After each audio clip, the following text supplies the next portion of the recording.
আসসালামু আলাইকুম। কানিজ রেসিপির আজকের আয়োজনে সবাইকে স্বাগতম।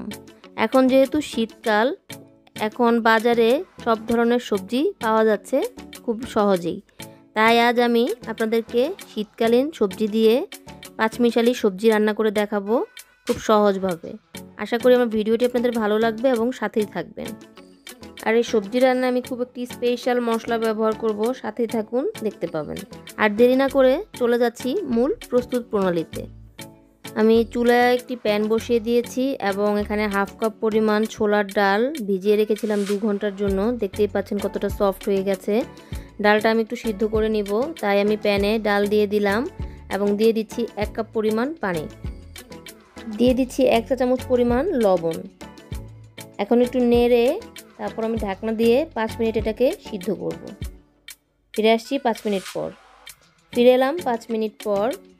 আমার ডালটা সম্পূর্ণ আমি সিদ্ধ করব না, কারণ যেহেতু আমি সবজিও সিদ্ধ হতে দিব, সেক্ষেত্রে ডালটা সম্পূর্ণ সিদ্ধ না করলেও চলবে। আমি 70%-এর মতো ডালটাকে সিদ্ধ করে নিয়েছি, একটু দেখিয়ে দিচ্ছি। দেখতেই পাচ্ছেন সিদ্ধ হয়ে গেছে। আমি এখন এখানে বাকি সবজিগুলো দিয়ে দিব। পাঁচমিশালি সবজি মানে যে 5 রকমের সবজি দিয়ে রান্না করতে হবে এমন কোনো বিষয় না। আজকে আমি এখানে 8 রকমের সবজি দিয়ে রান্নাটা করছি। আমি নিয়েছি আলু এবং গাজর, এভাবে পাতলা করে কেটে নিয়েছি। এখানে আমি হাফ কাপ পরিমাণ আলু এবং হাফ কাপ পরিমাণ গাজর নিয়েছি, আমি এটা দিয়ে দিলাম।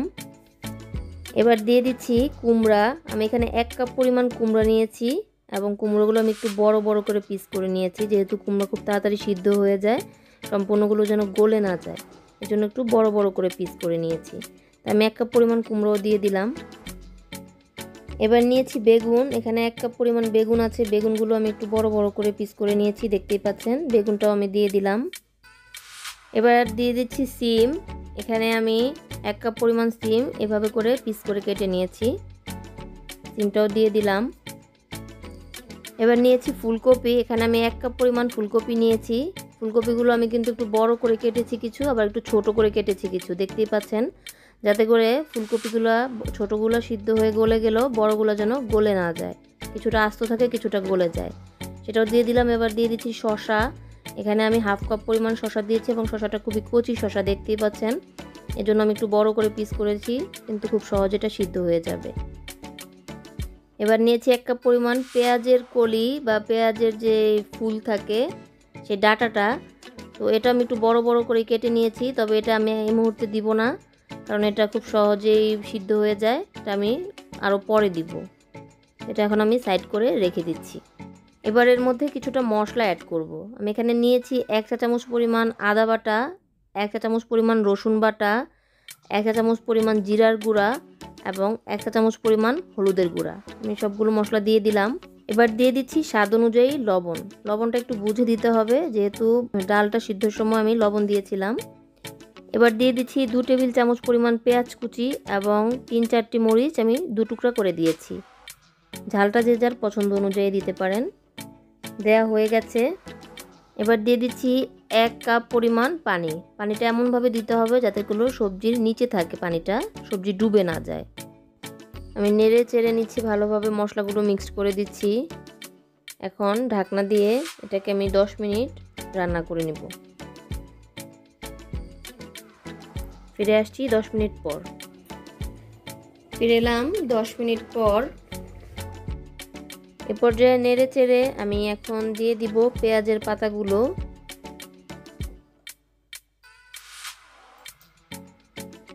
পেঁয়াজের পাতাগুলো একটু নেড়ে মিক্সড করে দিচ্ছি অন্যান্য সবজিগুলোর সাথে।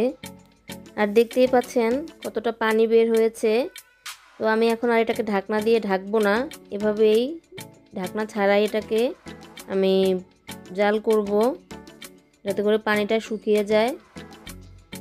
তো এই পর্যায়ে মোটামুটি 4-5 মিনিট জাল করার পর দেখতেই পাচ্ছেন পানিটা অনেকটা কমে গিয়েছে।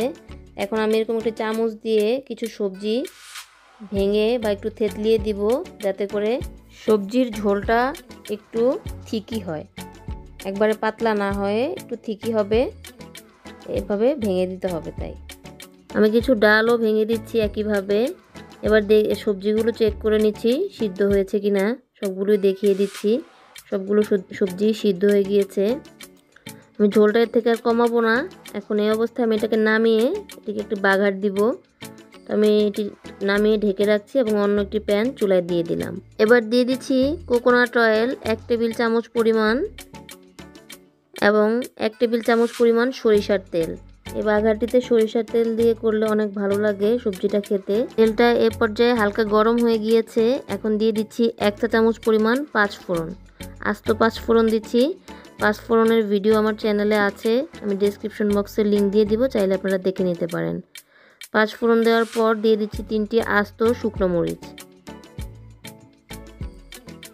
এগুলো একটু হালকা ভেজে নিব। চুলাটা এ পর্যায়ে মিডিয়াম ফ্লেমে রেখে ভাজতে হবে মশলাগুলো, তা না হলে মশলাগুলো পুড়ে গেলে সবজিটা খেতে তিতা লাগবে, ভালো লাগবে না। হালকা ভাজা হয়ে গেছে। এ পর্যায়ে দিয়ে দিচ্ছি 1 টেবিল চামচ পরিমাণ থেতো করা রসুন এবং 1 টেবিল চামচ পরিমাণ পেঁয়াজ কুচি। আমি তেলের মধ্যে এখন এগুলো দিয়ে দিচ্ছি। দিয়ে পেঁয়াজ এবং রসুনটাকে গোল্ডেন কালার করে ভেজে নিব। চুলাটা অবশ্যই মিডিয়াম ফ্লেমে রেখে ভাজতে হবে, তা না হলে কিন্তু তিতা হয়ে যাবে। আমার ভাজা হয়ে গেছে, দেখতেই পাচ্ছেন। এ পর্যায়ে আমি দিয়ে দিচ্ছি 1 চা চামচ পরিমাণ মরিচের গুঁড়া।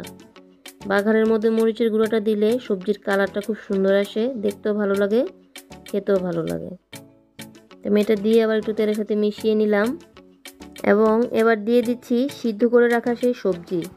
আমি একটু ঝোল সহ সবজি দিয়ে দিলাম যাতে মশলাটা পুড়ে না যায়। অল্প অল্প করে সবজি দিয়ে দিব আর এভাবে নেড়ে চেড়ে তেলের সাথে মিক্সড করে নিব। সবটুকু সবজি আমার দেওয়া হয়ে গেছে।